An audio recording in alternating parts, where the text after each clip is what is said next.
Hey there everyone, Trainer Nick here, and if you remember, I spent some time a while ago reviewing Legendary, a Marvel deck building game. Well, today I'm going to review the first expansion, Dark City. Dark City brings a whole variety of brand new things to the table, including 17 new heroes, 5 new masterminds, and a whole bunch more schemes. It represents some more of the street level of the Marvel Universe, more of the darker tone that you might see in Daredevil and Punisher, as well as a whole host of more X-Men. Before we start, I'd like to point out, I'm reviewing this on the merits of what it brings to the base game. Does it bring a lot? Does it not bring anything at all? Well, we already know it doesn't bring nothing because it's an expansion. But let's find out.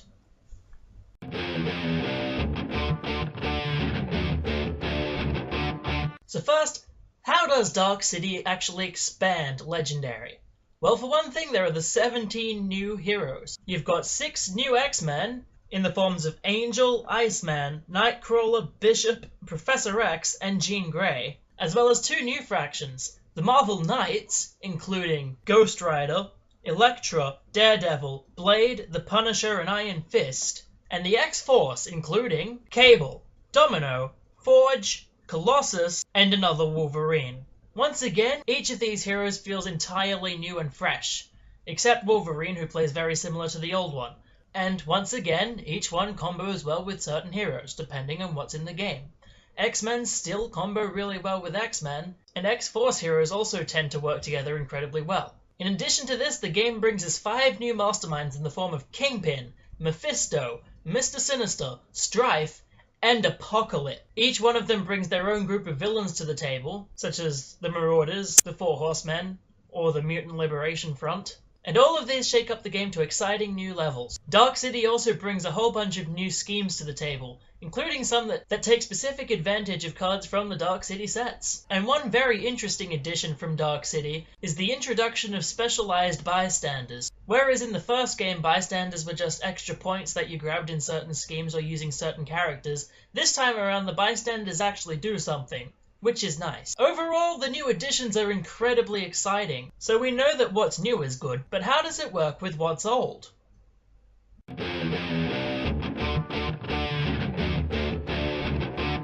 First of all, I'm pleased to announce that the art style is still 100% beautiful.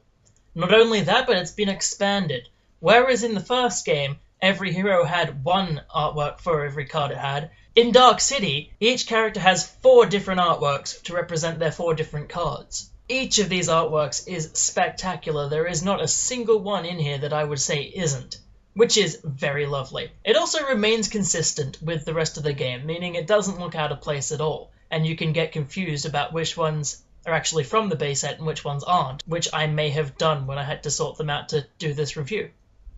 Another great thing is that for the most part, the heroes don't really feel like they're more or less powerful than the older ones. There are a few exceptions to this rule though, because of new gimmicks that Dark City brings to the table. For example, teleportation, which is a brilliant ability, or versatile, which is even better, both of which make any player who has them much more likely to win than a player who doesn't. However, these new abilities just make the game better, so I'm not complaining.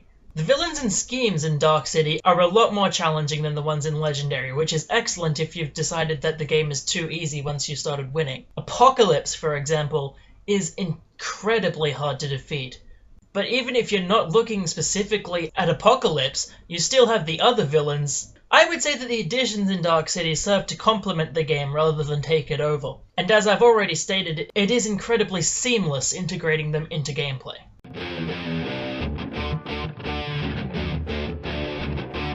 However, there are of course a few problems or nitpicks that I'd like to point out about Dark City.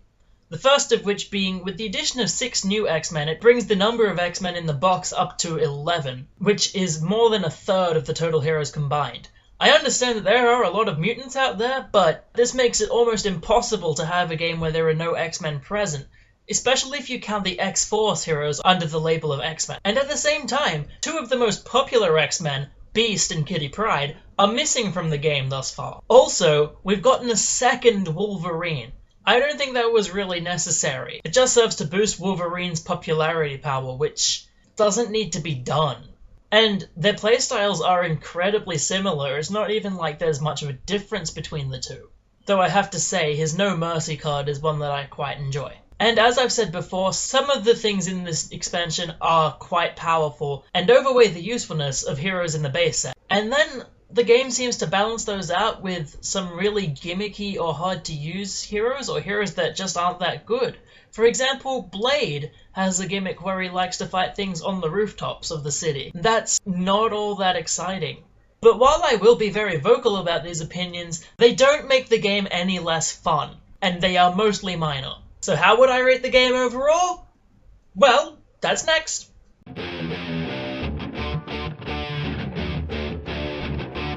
Overall, I love Dark City. I think Dark City is a great supplement to the original game. I think the cards inside it are even better than the ones that were in the older game.